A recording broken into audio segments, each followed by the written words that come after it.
need to do a mic check for anybody. Mic check, 1, 2, 3.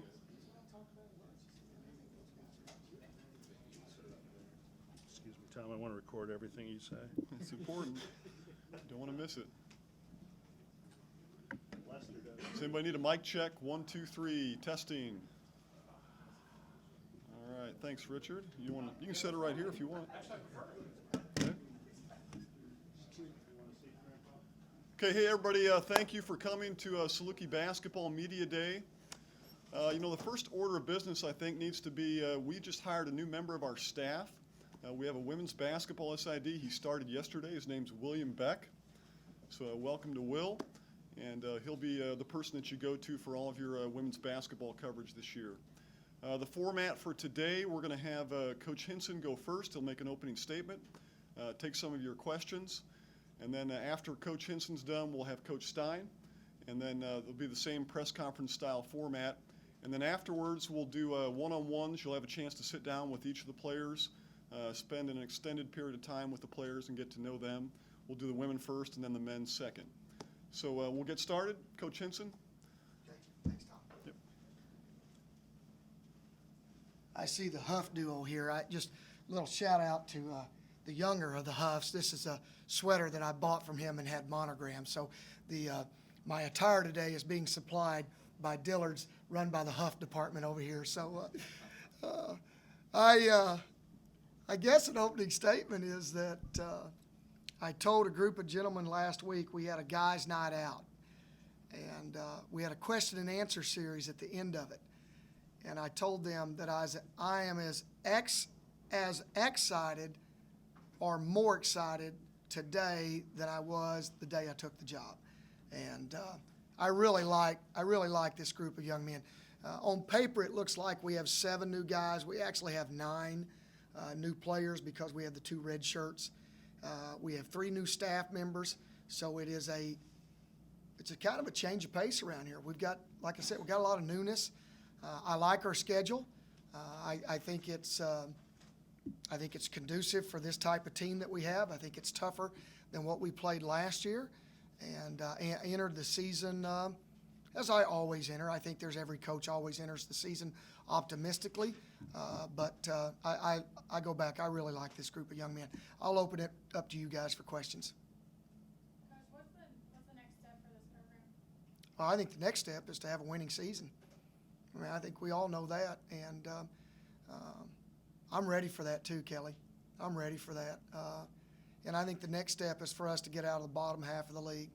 I think that's a step we've got to take. This program is too tradition-rich and too storied to be in the bottom half of the program. I know that. We all know that. And certainly that's a big challenge for us right now, but that is definitely, without question, the direction that we want to head, and that's the target for us. You have a lot of upperclassmen, but like you said, it's a lot of new guys, so how is everybody meshing together? I think that should be the question of the day. I think that's the biggest question. One of the things that we did, we were not able to have all the guys here over the summer, and we were just able to get those guys in at the start of school. And so one of the things that we did as a staff, and I met with our staff, we really wanted to go after these guys really hard at first. We've demanded really 3 things out of these guys from the moment they get here, whether it be on or off the floor. We really want them to concentrate. I mean, it's a big, big deal to us. We want to give maximum effort, and we want to have a phenomenal attitude. I mean, we've just hit them on that every single day. And anything, Kelly, anything that we felt like was less than positive for us, we've gone at them right away. So I think one of the things we've tried to do is create a culture that this is what our expectations are every single day, every possession, every meeting, every classroom, every academic environment. And that's one of the things that we've tried to do. Consequently, I think one thing we found out, and you can ask the players, I'm not going to speak for those guys, but I do think we have an atmosphere this year that's really conducive of guys liking each other. You've got 11 upperclassmen buried, but you've also got a lot of new players. Does it feel like a veteran team when you watch them practice? I think it feels like a veteran team based on a lot of things that we do sometimes, Todd. that we don't have to teach things over and over and over. I like that part. The junior college players that we have all been well coached. The 2 redshirt kids have already been through the system 1 year. And I think that really makes a big difference too. So you've got, on paper, we've got 6 returners in the what I call veterans, but you add Austin and you add Armand in there, and it makes it a whole lot easier for us. You know, point guard was a position that you guys needed in the offseason. Do you feel like you have the guys to fill that position this year? Yeah, that was I made no point about it. Mike knows this. I said at every radio show, every broadcast, we do not want to play Anthony Bean at point guard. And we wanted to make sure that we could move him into the position where he was most comfortable. And we went and signed a true point guard in Michael Rodriguez.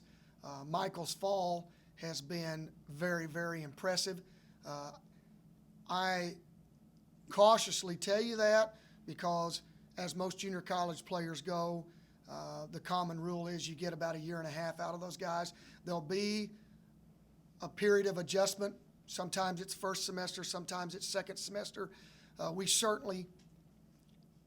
I think we've pressed a little bit more this year, that we tried to speed up the process. So hopefully we won't go through that tenure as long as what we have in the past. So how much better does Rodriguez and Vincent, if Vincent is a point guard in your eyes, make you, with allowing those guys to be a shooting guard again? Todd, I think that the best way for me to answer that question is after what happened last year, and I really don't want to go into last year. I'd rather talk about the kids this year. But I challenged our staff, as well as the head coach, that we have to go get better players than what we've had. No ifs, ands, or buts. My first impression, without playing a basketball game, is that we have better players than what we've had in the past. No doubt and no question, we have better position players than what we've had in the past. Speaking about going and getting players, what has Coach Autry brought to your program as far as recruiting? Well, I think what they, I've known Brad for 15 years, and the thing that Brad brings, and for anybody that's been around him, and I see Cindy back there grinning like a possum eating pie, but Brad is, he's just intense and energetic every single day, every second. And I don't mind telling you, our big guys needed that. They love it. They love him. There are days that they hate him, but by the end of the practice, they love him. And that's the type of coach that we needed.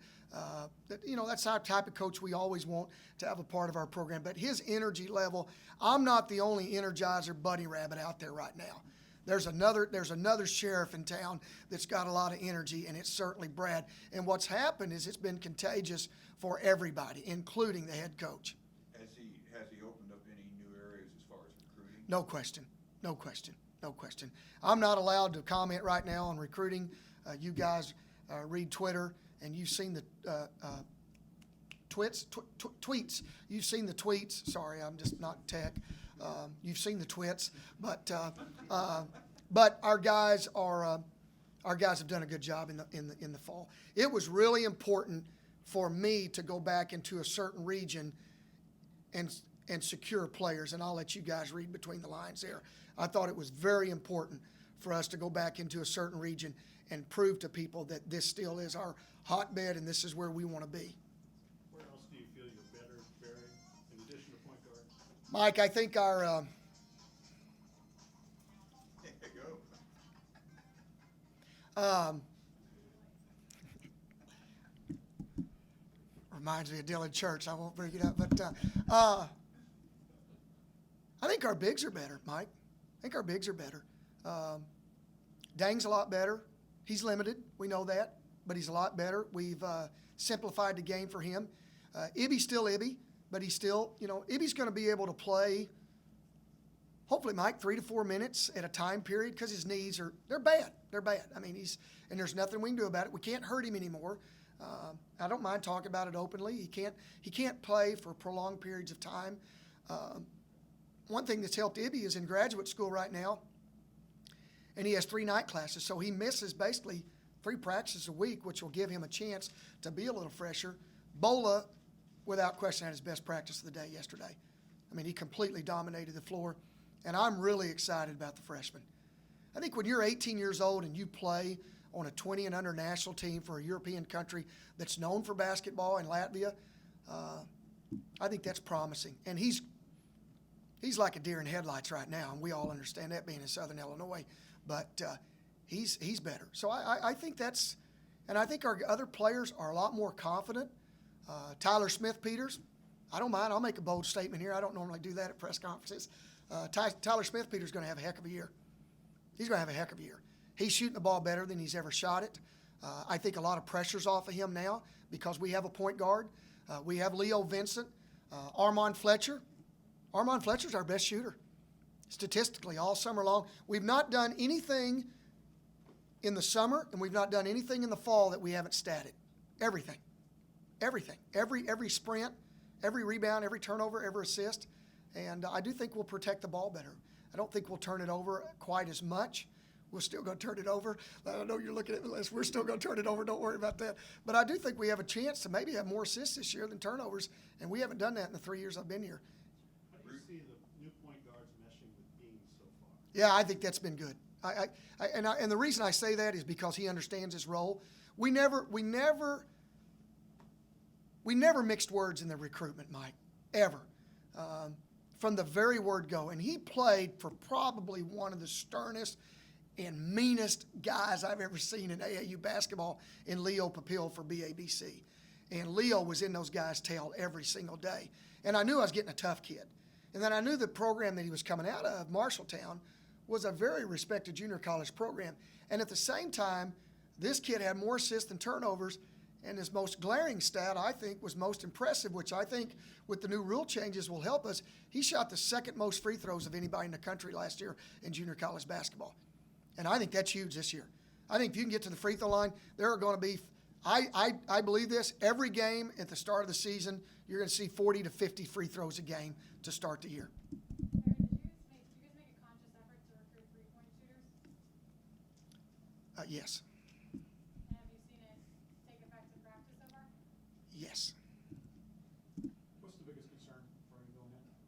I think the biggest concern is like it is for everybody else right now is we've got so many new guys. You got to get them to where they play together and they mesh and the chemistry and kind of accept the culture. And the one thing that we've done, I go back to it, and I don't want to make light of this. We've really gone after these guys hard early on, after hard, because I want to make sure, the one thing that we want to make sure is guys want to be here. I mean, we've challenged them harder than I've ever challenged any teams that I've ever coached, ever. This is my 35th year. How have you seen, you mentioned Armand shooting, but how have you seen Armand and Austin improve otherwise? Well, Kelly, I think the one thing that helps them is that they've been here 1 year, they kind of understand the system. Now, we've changed some things. We're going to change a few things the way we play next year. But I think their biggest I don't think I can be able to comment truly on that until after we see how they play in the first part of the season. The thing that Austin gives us right now is a big kid that can score. You have to guard Austin on the perimeter. You have to. You have to guard Armand. You have to guard Rudy on the perimeter. You have to guard Ibby 15 feet away from the basket. You don't have to guard Dang away from the basket. You just have to guard Dang at the basket. So, but the thing that Dang does, guys, is we can't score on Dang every day. We can't score on him. I mean, and it's called the Dang rule. I mean, I'm not saying damn it. I'm not saying dang it. I'm saying Dang. And, Dang, this is what we have. Dang, we call it the Dang defense. So what's gonna be different, Barry? You said you're gonna play a little differently this year. I think I'll let you guys wait and see. I don't think I'm comfortable letting that out right now. Can you talk about is the 30-second shot clock gonna be good for you, or is it gonna be bad for you? I watched Bill and them when they went to the World Games this year, and they played with a 24-second shot clock, and I was blown away by how much it didn't change how they really played. I think early on, you'll see a lot of shot clock plays, guys that aren't used to it, but that will adapt. I made this comment last year, and I shouldn't have made it. I thought it would change the game quite a bit. After watching the World Games and Kansas play through that, And after evaluating through our practices, I just don't see that big a difference. I think what you're going to find out, I think our fans need to be educated. I think the games early on and supposedly all year long, but they've said this before, I think the officiating is going to drive people nuts. We've tried to do this in practice. If you put your hand on a player at any time during practice, we automatically blow the whistle. If you have any body language, roll your eyes, mumble, anything, I call a technical, and in our practice, a technical is you get on the line and you run. And now we've got guys saying, keep your focus, don't show your emotions, and we're trying to do our best. We have our first scrimmage Saturday, and we'll have officials there. It'll be interesting to see how we adapt. What are your expectations for Anthony B? I think they're the same that they were last year. I think Anthony will have. I'm not going to say he's going to score more points, but I'm pretty confident saying that he'll have a better year because of the people surrounding him. Could you talk about Tyler's offseason? I heard he had a pretty good offseason. Yeah, he really did. What strides Yeah, did he make? and you heard right. Whoever your source is, they're pretty good. The things that Tyler did this offseason where he got stronger, he's actually put on weight. You won't be able to notice, but we do because we put him on a scale once a week. His shooting has improved tremendously. He's a lot more confident. He walks around with a smile on his face. He doesn't have his head hanging. He's not frowning all the time.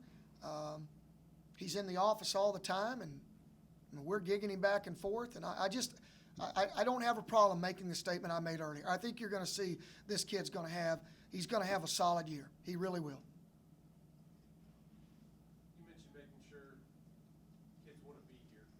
What overall big picture stuff have you guys as a staff because retention's been a problem, and where have you guys made adjustments or things you want to go with that? I don't think I'll share with you everything, Darren, but one of the things I did at the end of the season last year, I was on an airplane. I had to go to Maine to go see Rudy. And I'm my own worst critic. I'm my worst critic. There's no one in this room, there's no one around here that's going to criticize me more than myself. And the one thing that I did was, before I left, I obviously sit down with my staff, and we do this every year at the end of the year. Okay, what can I do better, all this stuff. But I really had to take a look in the mirror, and I had to say, okay, where are our problems? I'm gonna tell you this. I've made a conscientious effort about my relationship with our players, but I haven't changed being who I am. I'm not going to change that. I'm doing a better job as a head coach of conveying that message on a daily basis and reinforcing it by my actions. And there have been some other things that we've done that I think that have really helped us. And I'll be shocked by the end of the year if we're not talking about how much closer our guys are and how much more of a family atmosphere it really is. But I think the first thing you always have to do is you have to look in the mirror to yourself, and you have to check yourself. And I'm not going to bat down on. I'm going to still be honest with kids. When kids ask me a question, I'm going to give them an honest answer. And I go back to the movie with Jack Nicholson and Tom Cruise. You want the truth? You can't handle the truth. I'm going to give you the truth. And sometimes the truth, it hurts people's feelings, and they take it a different way. But I'm going to give an honest answer. Okay, guys, thanks for coming. Look forward to seeing you during the year. Thanks, Tom. Coach. Okay.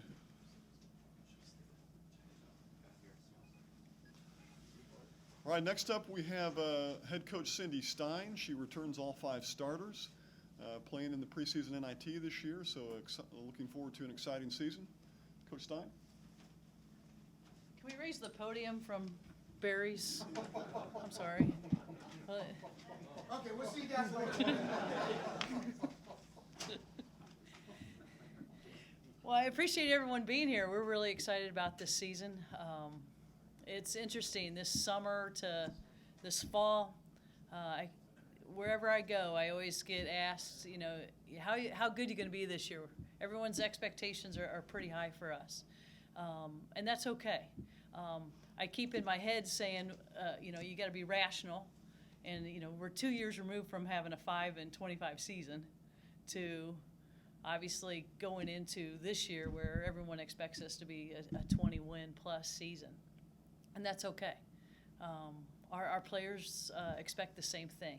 And that's what I've really enjoyed about this group. Can we do it? Well, it's going to depend on our maturity. Our work ethic's very good. It's going to be the maturity of how we handle the pressure of going from no one expected us to win to now people are expecting us to win. And can we handle all the things, the growing pains that involves? But as a coach, and I'm pretty sure our kids are true competitors, is the fact that they want to have the target on their backs. They don't want to be chasing anymore. They want the targets on their backs. But we also will have to perform at a high level. And so in doing that, we're going to be pretty committed early in the season of playing all 12 kids because we feel like our 3 freshmen are going to be really good. But at the same time, I feel like our depth's really strong as well. But that will mean if you try to play 12 kids, you're going to make some mistakes. But at the same time, we've got, tremendous pieces in place of being able to score in every position. Hopefully our defense is better. We only scored, I think we averaged 66 points last year. We averaged 15 turnovers. So obviously we want our point production up and we want that turnover down. So how do you do that? We're going to try to get everyone's feet wet early in the game and then go with the horses down the stretch. And when you talk about having 2 first-team all-conference players on your team, I think that also increases your expectations. But Diana Pierre and Rashonda Napier are both playing extremely well. It's almost scary to tell you that Diana Pierre, who we did not ever let leave the paint to shoot, she worked on her threes over the summer. I still close my eyes when she shoots them, but she's making most of them, which is good. Right now in practice, I think, because same as Barry, we chart everything. She's shooting probably 50% from three-point right now. That's almost scary. She's still not taking a bunch, and we'll keep it right there. But she's being very select on when she does take one. So I think that's exciting. And Rashonda Napier, very exciting point guard. I think she's a better defender this year. She's going to need to be because we lose Mercedes Griffin, who was our top defender. We still do not know who will replace her on guarding the best kid on the other team. That's a position that Mercedes really took over and embraced. We're looking for that right now. But pieces are there. As Tom mentioned, we're in the preseason NIT. We're going to have to play really well, really early in the season, and go from there. And we start our 2 conference games are on the road. So we actually have a pretty tough road to hoe, but I told our kids, we just got to embrace that kind of competitiveness. We want to be good. That's how you do it. You don't want to play a bunch of slappies. You want to play the best, and I think we're doing that. So I'd like to open it up for questions. I always laugh when somebody asks a question about how good you're going to be because it really depends on how good the league is. Who do you expect in the league to be tough besides ourselves? Well, I would tell you the team that stands out to me is Missouri State. I think Missouri State, they return everybody. They've got some very talented recruits in. I think they're going to be very good. Now, if they can, I've looked at their schedule. Their schedule is ridiculously hard. But to me, that's their problem. But if they can handle that, look out, conference play. But we'll have our hands full with them. Was depth your biggest off-season concern? Yes and no. I mean, we felt like we needed to return. We needed our team that was returning to still get better. You got 2 first-team all-conference kids. You have Kylie Gablehausen that got a lot of attention, but those young ladies still had to get better, and that was the key. I think as long as we continue to get better, that will improve your depth. And we wanted to improve it with these freshmen. We wanted freshmen that come in and play right away. So that is yet to be seen, but we're going to try to give them every opportunity to do that. So I always say taking care of the ball is always the thing I'm always worried about. So. Beyond handling expectations, Cindy, what's your biggest concern?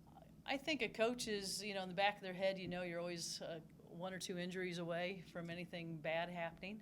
So obviously, you're always concerned with that. My probably the other concern is we are in the preseason NIT, and being 2 years removed from, a season that was, to me, disastrous, is the fact that are we mature enough to be able to handle those pressures? And we play a DePaul team that's very, very good. And we're going to have to take care of the ball, and we're going to have to handle a lot of pressure. And are we mature enough to do that over a span? You can do that 1 or 2 games in most seasons, but can we do that every single game? Because we are no longer someone that's going to go unnoticed. With all 5 starters back, is there any of those positions that are up for grabs that, we might see somebody else starting this year? I would tell you, I always think they're all up for grabs until we probably start the week before our first game. But I would tell you Asia Washington's position, because Asia had knee surgery over the summer, is that she's still not quite back yet. So that's a position, we are looking for someone to step in. That's a position that, Kylie Gablehausen can play that position. Kim Nebo and Selena Van Hefty can play that position, and they've both been playing very well. Well, actually, all 3 have been playing really well. And it's exciting to think that Kylie might be able to move that position because Carly Corrigan is shooting the ball so well right now that, moving her into one of the guard spots, we've got some flexibility there. What do the 3 freshmen that you guys brought in, can you talk a little bit about each individual one and what they bring? Sure. We have a 6'2" young lady out of Ohio, Ashley Hummel, and she's a skill player. She's a big skill player that big body inside that you can't push around very easily, and she's very calculated in her moves. She has a high basketball IQ, so she puts herself in a good position. Olivia Bowling out of Kentucky is a guard that's just extremely competitive. Is going to get after it defensively. She's a tremendous passer. We're getting her to score a little bit more, but she's a great passer and sees the floor really well. And then you have Tiajane Hawkins out of Indiana, a very explosive, powerful player that she scores without even knowing what she's doing, which is exciting to me because when she gets a lot more fundamental, she's a little raw at times, she's going to be really, really talented for us. So you don't anticipate redshirting any of those 3, I would assume? Not at this time. And we're only at 12, which is a number I like, so not at this time. Is Hawkins a guard or a post? Either. That's one reason why we recruited her, because she can play the guard position and she could play inside if we needed to. Is it helpful having kids on the roster who lived through 525? Is that something that you can use as something of a stick? Well, I think that the group that return that have gone through what we call I won't tell you what they probably call those years, but where they've struggled, I think that they are very forthright in what they want to achieve and how they want to achieve it. They don't want anything to mess up this year, especially our 4 seniors. They are very driven. They want to make sure they do everything they can to have a great year. But yeah, they've been through those rough seasons, so there's a little bit of something inside that. There's a little bit more drive sometimes, but they're also very excited. I mean, I hear them over and over again talking about they want this to be a championship season. So I think that when you have your kids talking, and they're following through with their work ethic, I think those are positives. So there's like residual grit from those years? Oh, absolutely. I mean, there's always stories out there, but they talk about how they feel like that's made them probably more determined this year. I know it's early yet, but Gablehausen, what has she improved from last year? What aspects of the game? I would tell you that her range has improved because she's a lot stronger. She's 10 times more, stronger. I feel like she can now make an overhead pass with some zip. Last year it was like, a broken arm out there, but wet noodle. But she's doing a good job of putting a lot of zip on the ball. Her range has improved.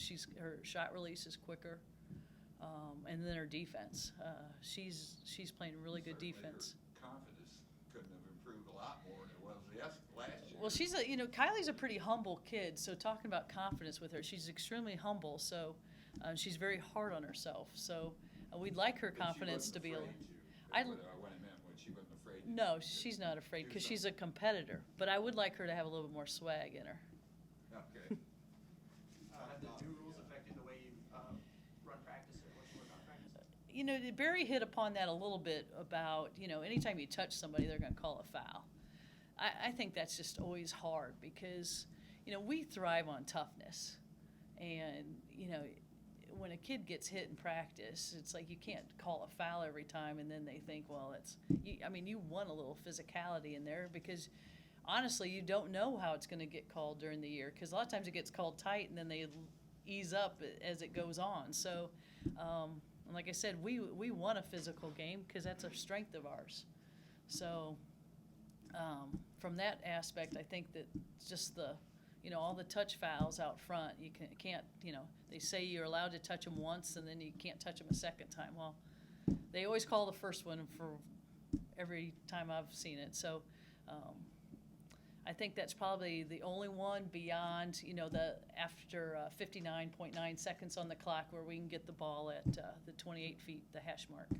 I like that. It's more like the pros. I like that. We have not practiced it yet. We just want to learn a play first, but I think that'll be an exciting one. Have you found that you can be more aggressive with the new rules where you're not shooting until the 5th foul of every quarter? I think that will come in play if you can go pretty deep. If say only 8 kids are taking care of the ball and doing the things you want, it's hard to play that aggressive with just 8 still. I mean, if we can get to that 9th and 10th, the 11th, 12th, yeah, we'll be a lot more aggressive.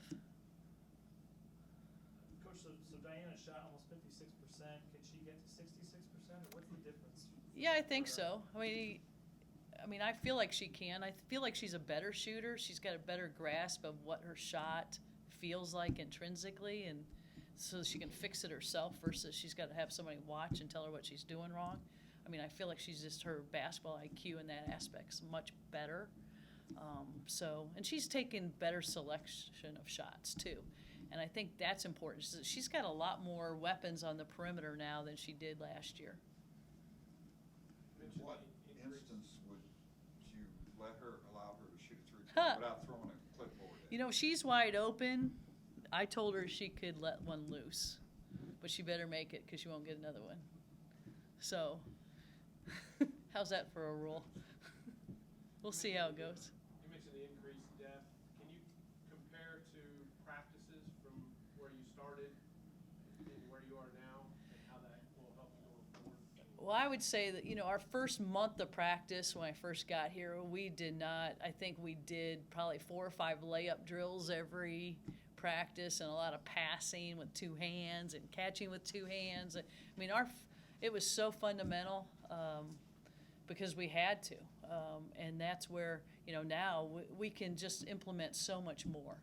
I mean, we're already, light years ahead of where we were even last year in what we've already put into play.